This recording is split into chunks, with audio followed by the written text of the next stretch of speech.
श्री शिवाय नमस्तुभ्यम। इस चैनल पर गुरुजी पंडित प्रदीप जी मिश्रा के उपायों को आसान भाषा में आपको बताया जाता है ताकि आप समझ करके कर सकें। तो कल सोमवार का पावन दिन है और सोमवार के दिन के अवसर पर जो भी आप उपाय करेंगे वह आपको लाभ अवश्य ही देंगे। तो आइए सोमवार के कुछ विशेष उपाय जान लेते हैं। इससे पहले आपसे छोटी सी रिक्वेस्ट है कि प्लीज़ वीडियो को लाइक ज़रूर कर दें आप और कमेंट बॉक्स में श्री शिवाय नमस्तुभ्यम हर हर महादेव अवश्य लिखें। आइए जानते हैं सोमवार के विशेष कुछ उपाय। यदि आप नौकरी के लिए बहुत दिनों से प्रयास कर रहे थे या आपका कोई कार्य अटक रहा था, कोई भी विशेष कार्य है, कोई कामना है आपकी जो पूरी नहीं हो रही है, या तो आपको रोग मुक्ति के लिए उपाय करना है तब भी कर सकते हैं। आपको एक दूर्वा लेनी है, मात्र एक दूर्वा लेनी है और उसको भोलेनाथ की शिवलिंग पर अपनी, यदि नौकरी के लिए समर्पित कर रहे हैं तो नौकरी की कह करके और समर्पित कर दीजिए और एक लोटा जल भोलेनाथ की शिवलिंग पे समर्पित कर दीजिए। कार्य सिद्धि के लिए कर रहे हैं तब भी आपको ऐसा ही करना है। यदि आप रोग मुक्ति के लिए कर रहे हैं तो दूर्वा समर्पित करने के बाद थोड़ा सा जल ले लीजिए, उसका आचमन कर लीजिए। यह उपाय आपको लगातार कर देना है। सोमवार से शुरू होकर किसी भी आप सोमवार से इसको स्टार्ट कर सकते हैं। सोमवार से शुरू होकर के लगातार आप चढ़ाइए। अगर नौकरी के लिए कर रहे हैं तो आप लगातार 3 महीने तक जल समर्पित कीजिए, निश्चित ही आपको सफलता प्राप्त अवश्य होगी। और आइए जानते हैं सोमवार का दूसरा विशेष उपाय। दूसरे विशेष उपाय में आपको 5 बेलपत्री शिवलिंग पे समर्पित करनी है। शिव पंचायत में 5 देवी देवता होते हैं, आपको पता होगा, गुरुजी ने बताया है। 5 देवी देवता शिव पंचायत में होते हैं, पाँचों का स्मरण करना है। भगवान सूर्य देव, भगवान विष्णु, भगवान गणेश, माता जगदम्बा और देवादिदेव महादेव, पांचों का स्मरण करके आपको 5 बेलपत्री भगवान भोलेनाथ की शिवलिंग पे इस प्रकार से समर्पित करनी है कि डंडी का मुख जलाधारी की ओर हो और बीच वाली पत्ती शिवलिंग की ओर हो। आप जिस तरफ भी बैठे हैं, कहीं भी बैठे हैं, उत्तरमुखी बैठे हैं या शिवलिंग के किसी भी चारों ओर में से, क्योंकि मंदिर में सोमवार को बहुत भीड़ होती है, तो आप कहीं पर भी बैठ के समर्पित करेंगे। बस नाम आपको शिव पंचायत के 5 देवी देवताओं का नाम स्मरण करते हुए अपनी कामना कह देनी है और 5 बेलपत्रियों को आपको ठीक शिवलिंग के ऊपर ही समर्पित कर देनी है। ऐसे शिव पंचायत के देवी देवताओं का स्मरण करते हुए श्री शिवाय नमस्तुभ्यम बोलते हुए अपनी कामना कह करके यह विशेष उपाय आपको सोमवार के दिन करना है। सोमवार का अगला विशेष है 1 लोटा शुद्ध जल और 2 बेलपत्री वाला उपाय है। यह मनोकामना पूर्ति उपाय है। इसमें मनोकामना आपकी किसी भी प्रकार की हो सकती है, व्यापार संबंधित, नौकरी संबंधित, धन संबंधित, व्यापार संबंधित, या दुकान नहीं चल रही है उसके लिए आप कर सकते हैं, या तो विवाह नहीं हो रहा। कुल मिलाकर आपकी जो भी कामना है, जो भी आपकी इच्छा है, उसके लिए आप इस उपाय को सोमवार के दिन अवश्य ही कीजिएगा। बहुत छोटा सा उपाय है। 2 बेलपत्री लेनी है, 1 लोटा शुद्ध जल लेना है, लेकर के भोलेनाथ जी के मंदिर पहुंच जाइए। आपको जब भी जाना है, सुबह से लेकर शाम तक आप पहुंच जाइएगा भोलेनाथ जी के मंदिर। सबसे पहले आपने जो 1 बेलपत्री ली है उसको श्री शिवाय नमस्तुभ्यम कहते हुए, माता अशोक सुंदरी का स्थान आपको पता ही होगा, शिवलिंग में जहाँ से जल नीचे गिरता है वहाँ से जो मोटी लाइन होती है वहाँ पर माता अशोक सुंदरी का स्थान होता है। आप वीडियो के माध्यम से समझ के सकते हैं। वहाँ पर 1 बेलपत्री समर्पित कर दीजिए। डंडी का मुख होना चाहिए, जिस तरफ से पानी नीचे गिरता है, जल नीचे गिरता है उस तरफ। दूसरी बेलपत्री आपको भगवान भोलेनाथ की शिवलिंग पे समर्पित कर देनी है, उसमें भी डंडी का मुख जलाधारी की ओर होना चाहिए।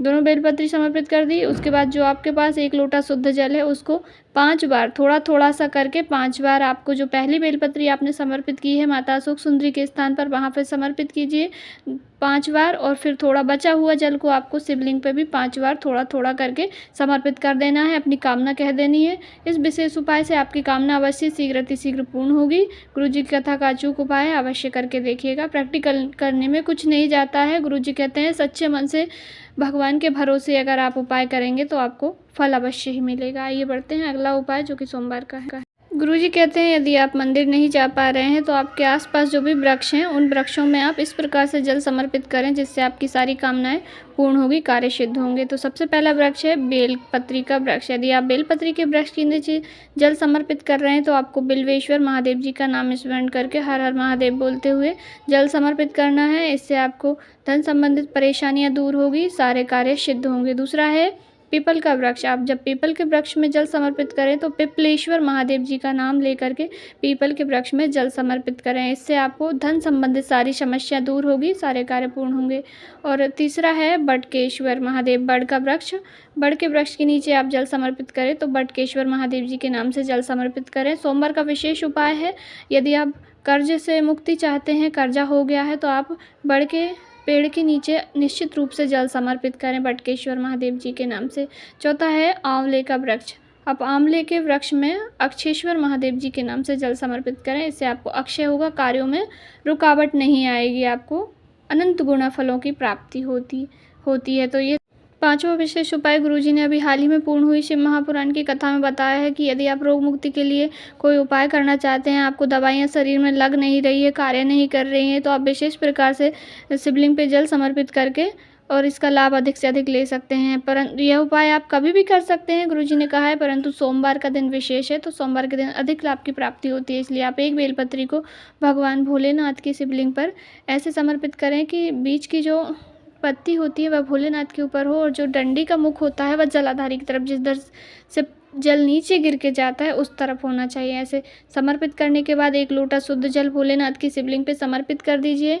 कुंदकेश्वर महादेव जी के नाम से अपना जो भी आपकी बीमारी है उसका स्मरण करके और थोड़ा सा जल वहाँ से जो नीचे गिरता है वहाँ से अपने ले करके अपने ऊपर छिड़काव कर लीजिए और आचमन कर लीजिए। इससे आपकी दवाइयाँ लगने लगेगी और आपकी बीमारी जल्दी से जल्दी ठीक हो जाएगी।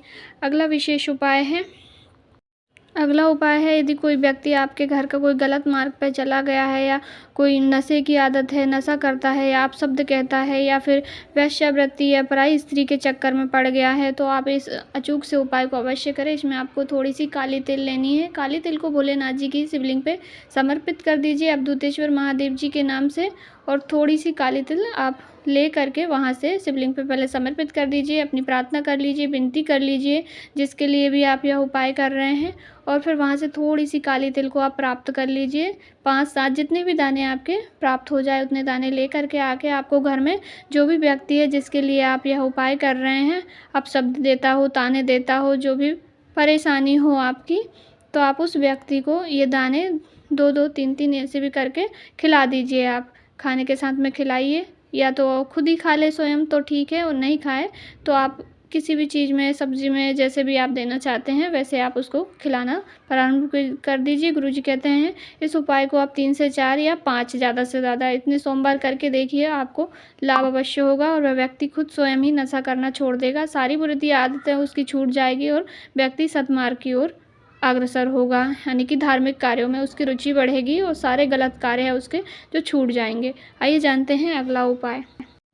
वीडियो का अंतिम उपाय है जो गुरुजी ने सत्यम शिवम सुंदरम शिव महापुराण की कथा में बताया था, तो बहुत ही अचूक उपाय है। इसको करके आप अधिक से अधिक लाभ प्राप्त कर सकते हैं। इसमें आपको 5 बेलपत्री लेनी है और 1 लोटा शुद्ध जल लेना है। 5 बेलपत्री अगर आपको नहीं मिले घर पे तो आप शिवलिंग पर से उठा करके धो करके प्रयोग में ले लें और सबसे पहले आपको 1 बेलपत्री भगवान गणेश जी का जो स्थान होता है शिवलिंग में वहाँ पे समर्पित कर देनी है। थोड़ा सा जल समर्पित कर दीजिए। फिर स्वामी कार्तिकेय के स्थान पर बेलपत्री समर्पित कर दीजिए। बेलपत्री के ऊपर फिर थोड़ा सा जल समर्पित कर दीजिए। तीसरे नंबर पर माता सुख सुंदरी के स्थान पर बेलपत्री समर्पित कर दीजिए। फिर थोड़ा सा जल वहाँ पर समर्पित कर दीजिए। चौथे नंबर पर आपको माता पार्वती का जो हस्तकमल होता है शिवलिंग में वहाँ पर चौथी बेलपत्री समर्पित करनी है। फिर थोड़ा सा जल चौथी बेलपत्री के ऊपर समर्पित कर दीजिए। 5वीं जो बेलपत्री है उसको आपको भोलेनाथ की शिवलिंग पे समर्पित कर देना है और फिर पूरा जितना भी जल आपके लोटे में बचा हुआ है पूरा जल समर्पित कर दीजिए। अपनी कामना कह दीजिए। कामना किसी भी प्रकार की हो, आपकी व्यापार के लिए, व्यवसाय के लिए, धन के लिए, नौकरी के लिए, विवाह के लिए, जो भी हो सारी कामनाएं कह दीजिए। उसके बाद बस इतना ही करना है। गुरुजी कहते हैं कि इस उपाय से आपको 2 माह के अंदर अवश्य ही आपकी कामना पूरी होती नजर आएगी। तो ये थे कुछ उपाय सोमवार के, इन्हें करके आप अधिक से अधिक लाभ प्राप्त कर सकते हैं। वीडियो से रिलेटेड कोई आपके मन में डाउट हो तो अवश्य क्वेश्चन करके पूछें और कमेंट बॉक्स में श्री शिवाय नमस्तुभ्यम अवश्य टाइप करें। और वीडियो उपयोगी लगा हो तो प्लीज़ लाइक ज़रूर कर दें।